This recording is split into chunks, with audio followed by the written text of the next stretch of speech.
Mendoza. So first possession, mapupunta po sa Santa Lucia Realtors. Yes, first 5% Santa Lucia. Obviously, sabi nga ni Richard kanina, 40% ng si Dennis Espino, so he doesn't start in today's ball game for Santa Lucia. Paulo Mendoza, one of the better three-point shooters dito po sa PBA. Courtesy of that one humongous ball game he had, where he scored over 30 points, and his percentages really went up after that. And Mark Telan, speaking of a guy who has been shooting very well, ito po si Mark Telan, averaging over 15 points a ball game in the Philippine Cup. I was talking about Mark Telan a few games back. Sabi ko, this might be the only player in the PBA that will win most improved players twice. If that's possible, huh? Well, of course, my partner here, Jason Webb, very familiar with Mark Telan.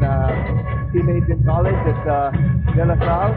Here's a backdoor cut, read like a book by Santa Lucia. This hesitation move, pinasok sa loob, nilabas si Noli Locsin, 17-footer. That's a little short, and offensive rebound, Marlo Aquino. It's 6-2 for Santa Lucia. Coach Al Francis always talks about having a good start. It's important for his wards to get a good start, especially, alam natin, yung bench na is not really one of the best in the league. De Ocampo missing the stab, but the Mark Telan now with 4 points in the ball game, and after that an offensive rebound. Mendoza left side, pinasok kay Aquino, laban kay De Ocampo, goes 6'9". Durandes for 3, that's a little off, and the rebound taken by Telan. It'll be interesting to see kung eventually post up ni Kenneth si Willie Miller. Alam naman natin, he has the height advantage when it comes to offense. Pablo drives against Locsin, missed the jumper or the shot, and Durandes will push it up for the Realtors. Good though, the pass to Nelson Colon for the goal.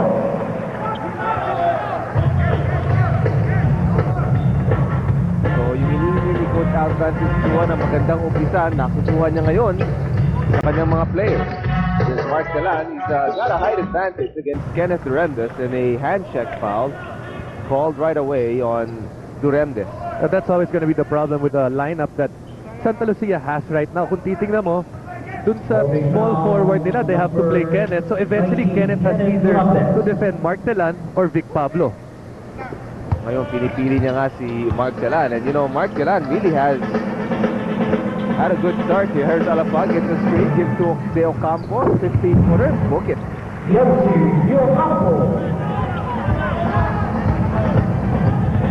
Nakita natin negative itong points for and against ng Santa Lucia Realtors, but they do have the ability to score a bunch of points. I mean, nung kinalaban nila yung FedEx, they scored, I think, 120 plus points. Here's Durandes forcing the issue there.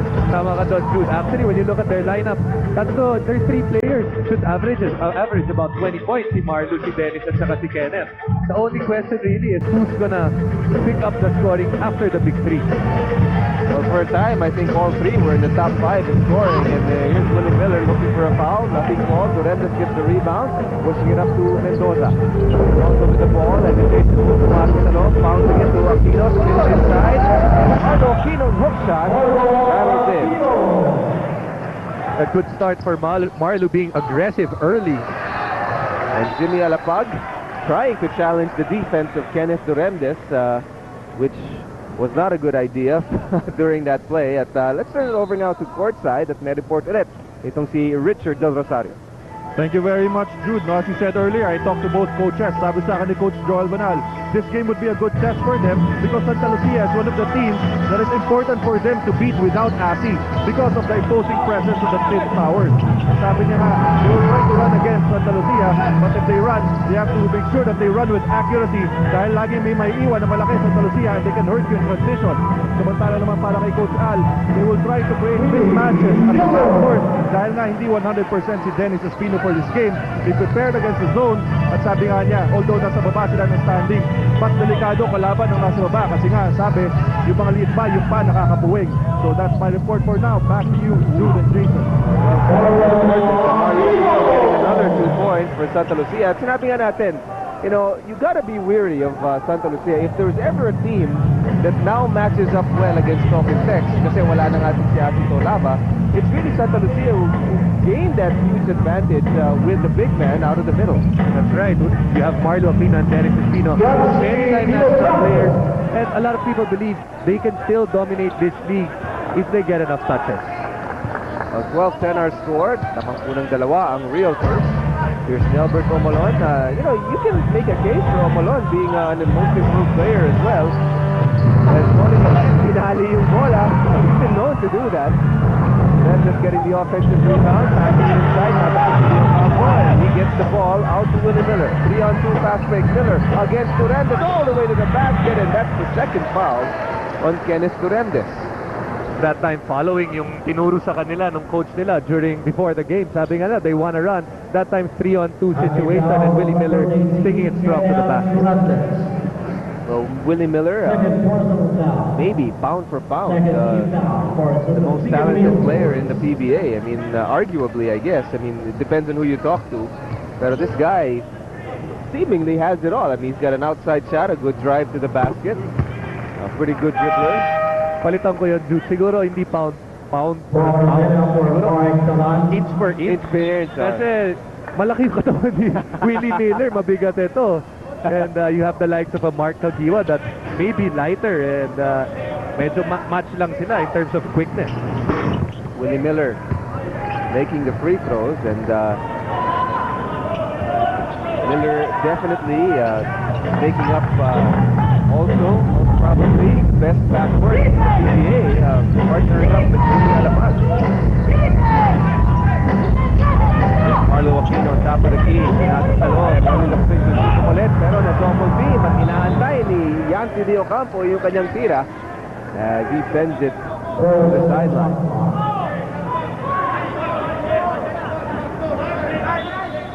So, Santa Lucia will inbound. Tabla po tayo. 12-12 our score. Burado ka agad yung good start ng Santa Lucia nung tumakbo yung talk and text. Dude, instant offense itong talk and text there. Marlo Aquino. He's got his own offense going. He's got 8 points. Here's Willie Miller. Bawiin kagad, and Omolon getting the defensive rebound. Binigay to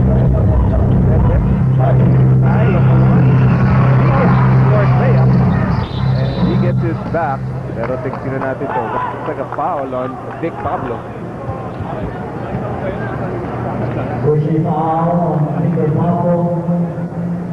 You know, Santa Lucia, they're not in there's a lot of standings here, but halos lahat ng mga talo nila, with the exception nga of that San Miguel game at Inares, close game.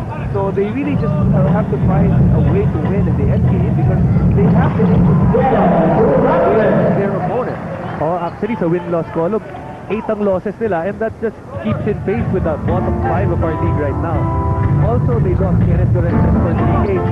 At malaking bagay yun pag nawala si Kenneth Duremdes sa'yo because he's, like we said, top 3 sa offensive options ni Coach Al. He's scorer in the league in terms of point average.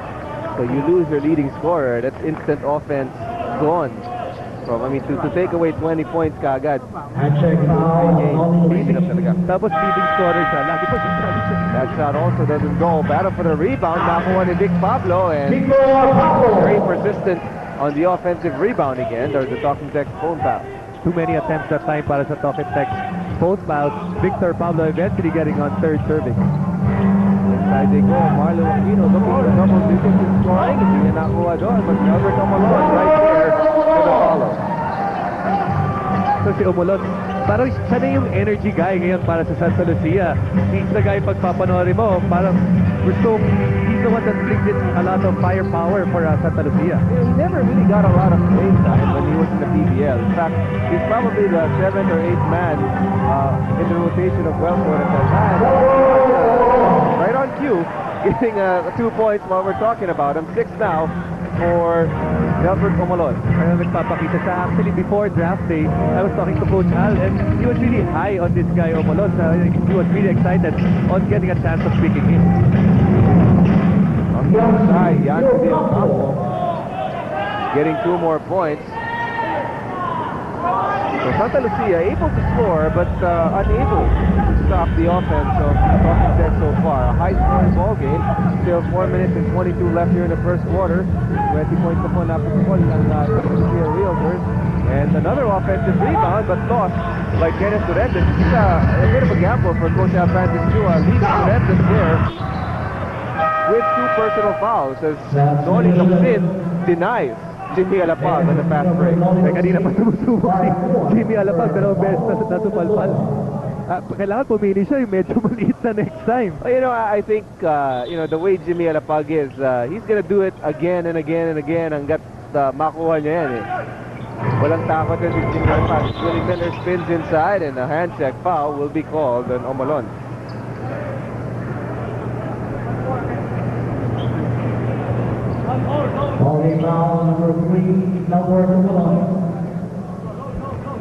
Alapag will inbound for Talking Text. They're down by 4. There's 4-3 left dito po sa ating first quarter. Willie Miller cross court to Ravena. Ravena for 3. He got it. Seemingly both teams being able to shoot at will. Para halos walang depensa nakikita. Everyone making their shots at this point. On correction, he stepped on the line. So 2-pointer lang po yun para kay Ravena. Marlo Aquino trying to work his way through that interior defense of Talking Text. At si Jimmy Alapag matatawagan ng reach-in foul. Got our first substitution for Talking Text. Patrick Fran, papalitan itong si Willie Miller. Espino, binigay kay Omalon, out to Durandez, kumira ng press, tapos, pero he gets his miss, draws the foul, hits the basket, and Durandez with 4 points in the ball game. And like I said, left inside the court by Coach Francis Chua despite. Look at this play. Nakita mo naman yung athleticism ni Kenneth Durandez. Kenneth Durandez 6'3" against Yassi Nakapos 6'7". Pasabit pa muna bago Upper body pinasok ang strength bola. to be still be able to shoot that ball accurately even with that kind of pump. Kenneth Durandez completes the 3-point play. So 5-point lead for the Realtors. Nakita niya po si Mario Rosa and Dennis Espino. Out to his Gerard Francisco. Inside, Durandez tips the ball. This is recovered by Makuan. 3-on-1 fast break. Espino, binigay si Durandez. All of a sudden, 7-point lead for Santa Lucia. That's their biggest in the ball game. So that forces. Well, as Tony was getting it on, it's supposed to be Victor Pablo. Getting the 2 points, cutting the lead to 5. So 1 out to Francisco, binigay kay Aquino. They swing it to Durandez. Inside they go, and a nice pass to Dennis Espino. A good pass by Kenneth Durandez. A good steal on the part of Dennis Espino. That time, malalim na lang na siya. Kaya pag-ikot niya, tutok na kagad para for a layup. Alapag out to Ravena for 3. That one doesn't go, and rebound Francisco. Ahead to Durandez. He's got Ravena to beat it. He hits the reverse layup. Don't look now, 9-point lead for Santa Lucia. Continuing to build on their biggest lead kanina. Kanina, 7, ngayon 9 na. Saka mukhang Santa Lucia pa tumatakbo no? As Jimmy Alapag looking for the foul, no ball. Espino will chase down this basketball, gives it back to Kenneth Durandez who misses the layup. Guan will set it up. Sabi mo sila tumatakbo. That's because Talking Text turning the ball over as Kenneth Durandez on fire here with 11 in the first quarter. Well, si Dennis Espino kanina during that pass, you can see him wincing in pain trying to chase after that ball. I mean, his back really must be bothering him. Inside the goal, good give and go play, backdoor, Patrick Frank. That one short, Aquino with the rebound. Binigay ulit kay Kuan. They're up and running once again. Mac Kuan challenges Alapag, challenges Patrick Fran, and he will draw the foul. So takbo lang nagtakbo ng Santa Lucia, and they've been able to take advantage of Talking Text. So actually, this Santa Lucia team, not a lot of people give them credit for running the fast break. Kung titingnan mo yung stats, they're actually number 2 in fast break next to the Indeed. Express. That's very, very surprising actually. When I was looking at those stats, outside of FedEx, that they have the most fast break points in the league.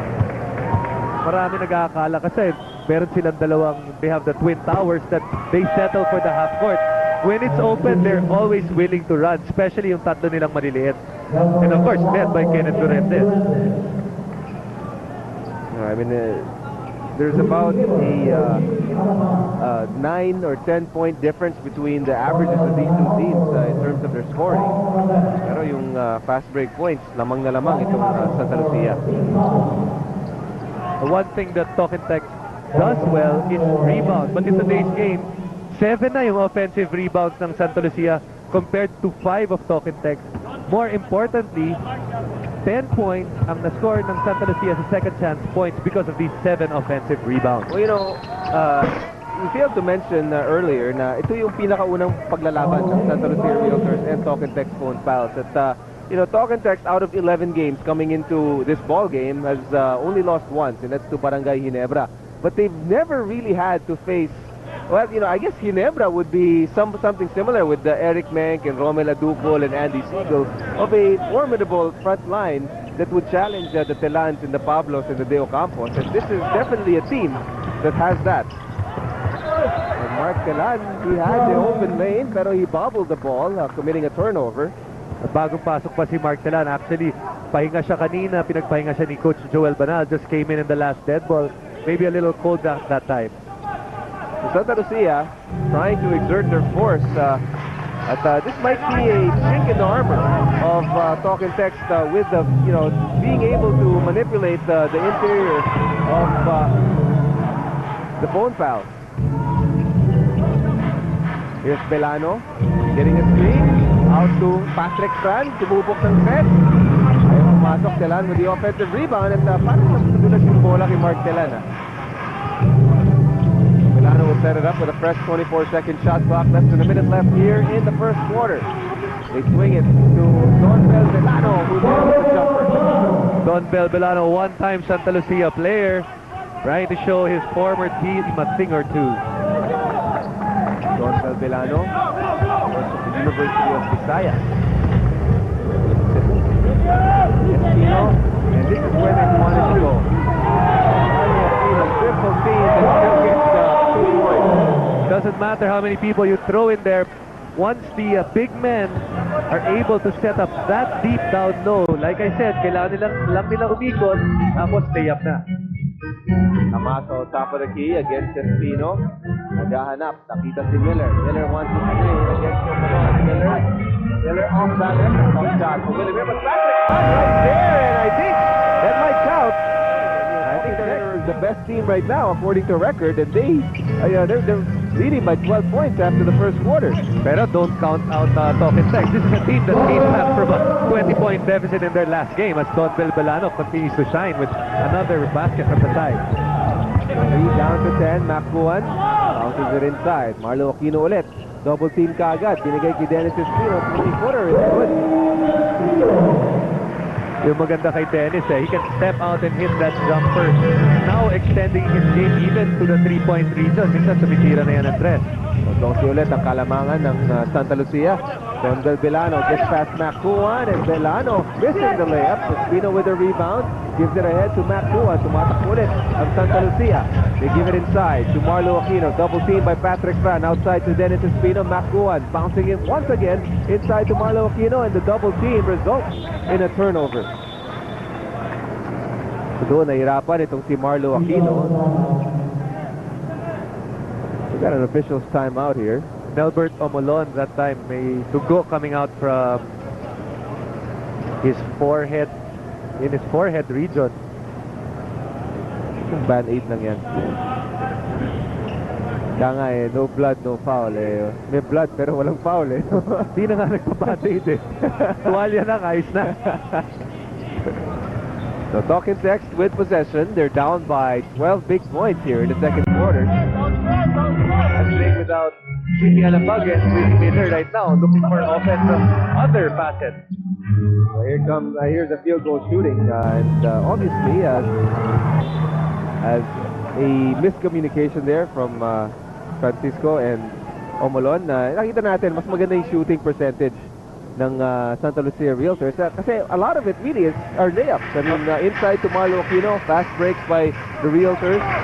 You know, I mean, I'm not a basketball player, but even I can hit a higher percentage kung malalapit yung Ako tumataas ng mga 5%.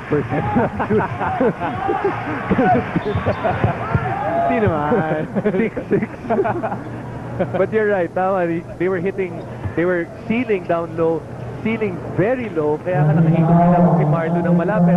He shot 5 out of 6. Big part of that 57% field goal percentage for Santa Lucia. Well, Santa Lucia has the lead in the ball, so a chance to extend this 12-point advantage. You know, 12 ang pinakamalaking kalamangan nila. Here's Matt Kuwan, drives inside, out to Espino. That's a 3 if it goes. And that one sails out of bounds. Dawkins next ball.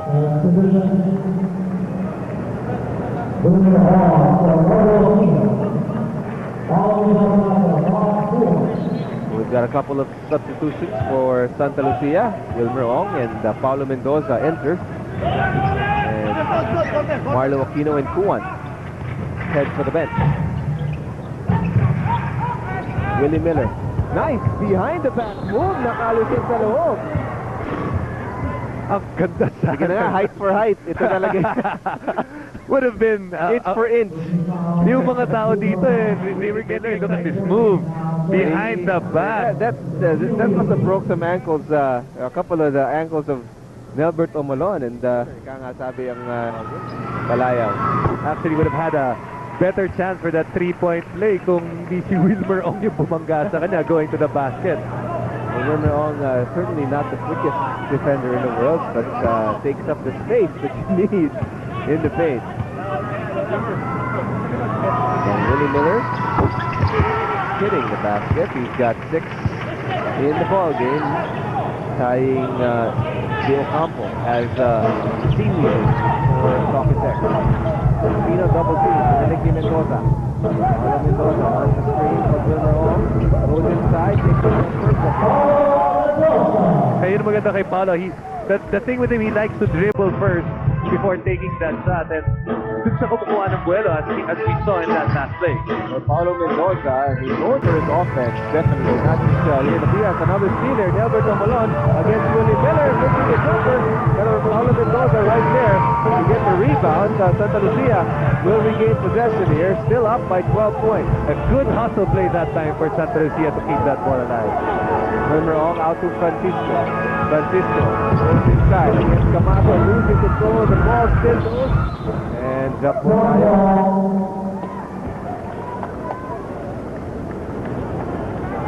So good look at Dennis Espino, and then there's Willie Miller going up against him. So advantage Santa Lucia dito po sa ating jump ball. Dennis Espino most likely will be playing limited minutes. And it looks like Espino got hit in the eye during that jump ball. It's Willie Miller inside. Crossover by Willie Miller. I rate 3 guys with the best crossover in the PBA right now. Willie Miller is one of them. His teammate's not so bad. Jimmy had a pass with his crossover, but Miller definitely gets some start. Francisco misses the 3-pointer. Crucial part right now for Santa Lucia with Kenneth and Marlo at the bench. And Wilmer Ong banged by Mark Telan. Now, Telan looking for the block, but if you can knock Wilmer Ong off his feet, that was some contact there. Mark Telan has bulked up through the years, but I still don't think that kaya nang pabagsakin si Wilmer Ong ng ganun kadali. Alam mo naman, pag you're looking for the charge, nagpapalambot ka ng konti, and yun yata nangyari doon. Pero, you underestimate the strength of Mark Telan. Nag-training to space. I think he went to Florida, kasama niya sina Asi. And there's a moving pick on Wilmer Ong.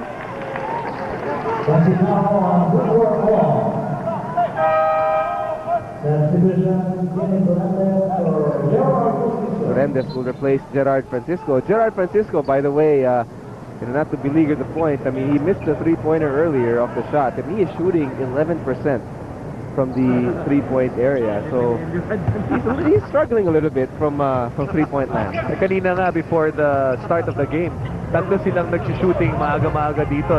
Si Melbert Omolon, si Baing Santos, tsaka si Gerard Francisco trying to correct the problem with that 11% three-point shooting. Wilmer Ong just cleared Patrick Franz to get that rebound. And here's Durendes. Out to Mendoza. Fakes the three. And he passes it out to Durendes. He can shoot that three. Durendes. And what a shot that time by Kenneth Durendes. Challenge by Willie Miller. Good defense on the part of Willie Miller. Better shot para kay Kenneth Durendes. Prese ulit ang kalamangan ng Santa Lucia. Here's Mark Telan. Mark Telan goes all the way inside and he gets a bump, draws the foul, and Mark Telan gets the 2 points. His communication that time defensively para si Santa Lucia. Sumabay si Wilmer Ong dun sa fake ni Mark Telan. That was the reason why he was able to go to the basket. Espino with that foul will sit on the bench. Atikpan will sit. Victor Pablo, Camaso also enter the ball game. Eh, nung sumabay si Wilmer dun sa cut ni Willie Miller sa likod. You can see the back injury of Dennis Espino as Telan scored on the free throw. But you know, I mean, as long as he can contribute, like I said, 40% Dennis is better than 100% most big men in the PBA. And that's just a test of someone's character, especially when you're a leader. You have to show that no matter what, I want to help you guys win. Wilmer Ong missing a point-blank shot. And Dawkins Tex is looking to cut the lead to single digits, and Willie Miller is the man for the job.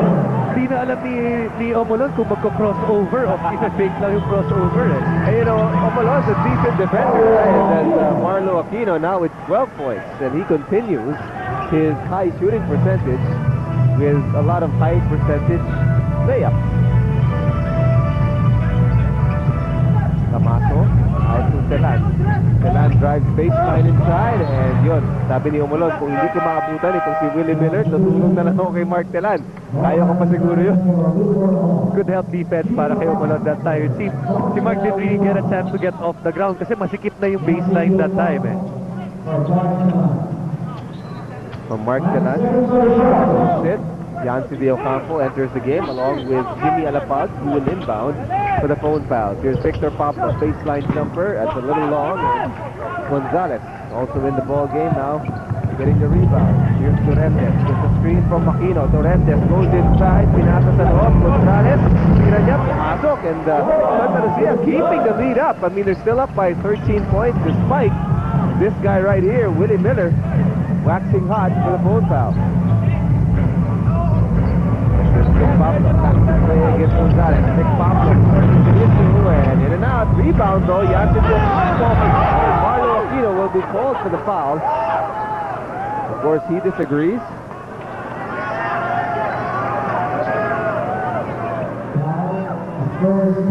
Tingnan natin dito, Jude, kung sumabit nga si Marlo.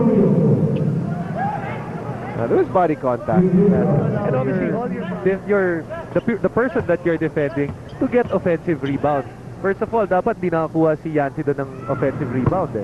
Well, nakuha niya yung bola eh. Pero yung before the shot was taken, there was a lot of body contact already.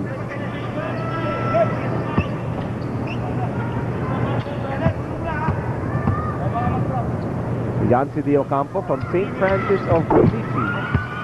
The #1 overall pick, I believe, by the FedEx Express a couple of years back. And you know, eventually it turned out to be a blessing that you know, him ending up with Dr. Beck. Ocampo ahead to Miller. Miller, walang makakahabol dito. Kung nilamang na siya eh, wala na talaga makakahabol. Nagintay pa siya ng konti eh. Paulo Aquino double teamed, and that time ball bouncing out, and Paulo Mendoza getting the offensive rebound out to Kenneth Durendes. Nakita natin ang talk and text ngayon, inaabangan na si Marlo pag dumadrive siya. And Marlo Aquino that time nahuli na naguhok yung kanyang off arm to create some space in the lane. Second personal foul on Marlo Aquino.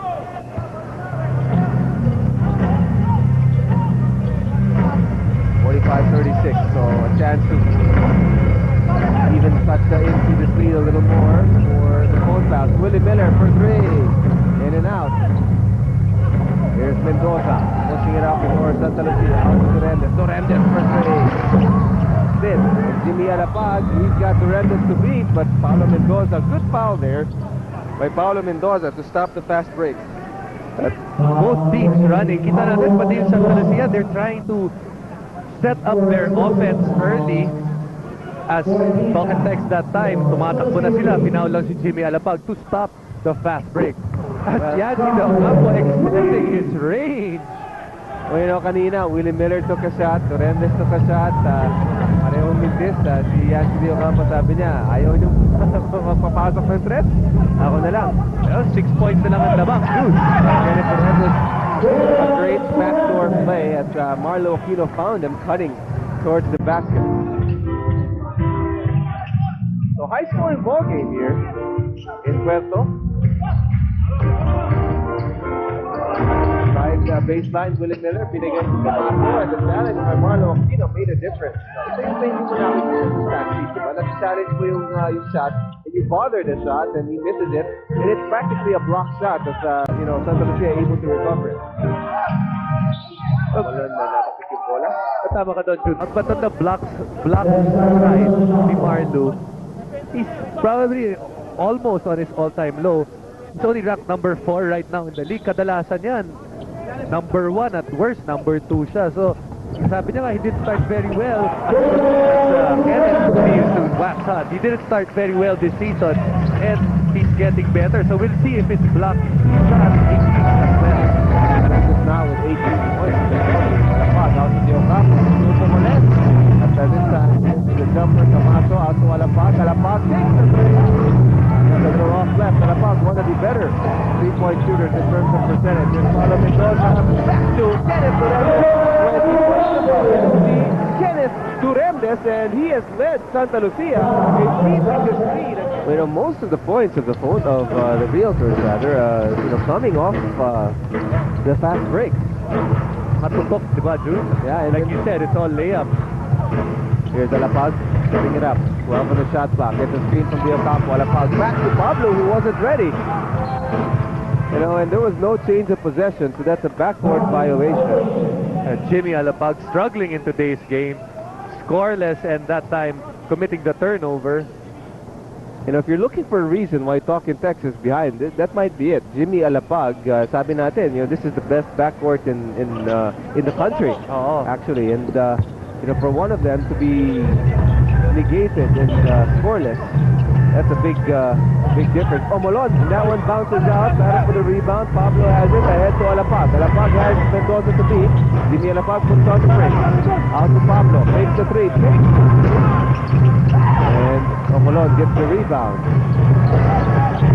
Pablo Mendoza ahead to Durendes. As they set it up, Mendoza takes a long three-pointer.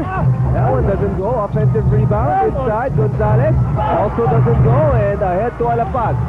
2-on-2 fast break. Jimmy Alapag challenges Durendes, and that's the third time he's been blocked off a drive to the basket. And Santa Lucia back up and running. Paulo Mendoza with the ball. Igaiki Durendes. He's been hot. 20 points already against Camacho. Kenneth Durendes. Pinasok sa loob. Marlo Aquino. He was out in the first quarter. This time he's blocked away. Willie Miller. Tatakbo ulit.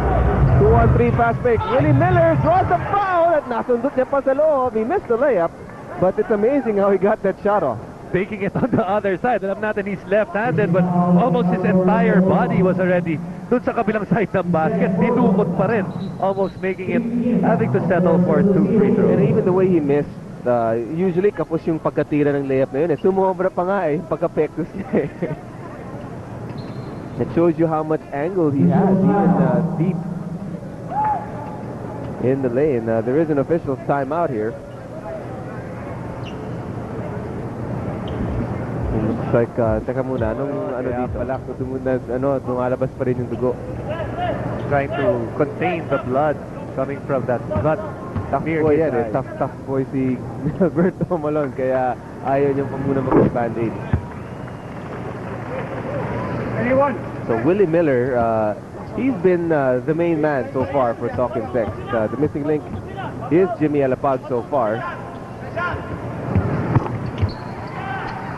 And Willie Miller among the league leaders in pretty much every category. I mean, you talk about points, steals, assists. I mean, you'll see his name there. But such an unassuming superstar. Paulo Mendoza, unassuming three-point shooter for the Santa Lucia Realtors. Talk and text coming out with a zone that time. Quickly beaten by Santa Lucia. A three-pointer by Paulo Mendoza. Picking up once again is the Realtors. Paulo Mendoza is second in the league, over 40%, actually 42% from three-point area. Pamulong to Mendoza, fakes to three, one dribble in. You know, Paulo Mendoza, that's actually his shot. You know, fake, dribble, and then take a shot. And when he gets in rhythm like that, I mean, he's almost impossible to stop. Yan ang mga streak shooter natin. Right now in the PBA, Paulo Mendoza, once he gets it going, almost impossible to stop, as witnessed by that 36-point performance. Well, Paulo Mendoza, you know, ever since high school, has been the ultimate offensive threat. I mean, I think when he played for UPIS, I'm not sure if you went up against him in high school, but I think this guy, you know, averaged way over 30 points a game and even scored over 50 a few times. Actually, ang magkalaban nung time na yon, si Paulo Mendoza at saka si Gerard Francisco. We were playing the finals of the UAAP then, and they were playing the finals of the juniors. Pero naabutan mo to in the seniors, no? One year. Tapos makikita namin yung score sheet nilang dalawa. Si Paulo, 50. Si Gerard, 30 mahigit na sinuscore sa para sa teams nila. And now they're teammates here in Santa Lucia. But I think Gerard won the MVP that year for USC high school. Tigers. Inside they go. Marlo Aquino, double team, cross court to Turendes. He takes another three-pointer and hits another three-pointer. Kenneth Turendes is definitely on his game tonight. 23 points. Wala na kaming space dito para sa scoring ni Kenneth Turendes. As he continues to whack shots, carrying it over from the last game versus Coca-Cola.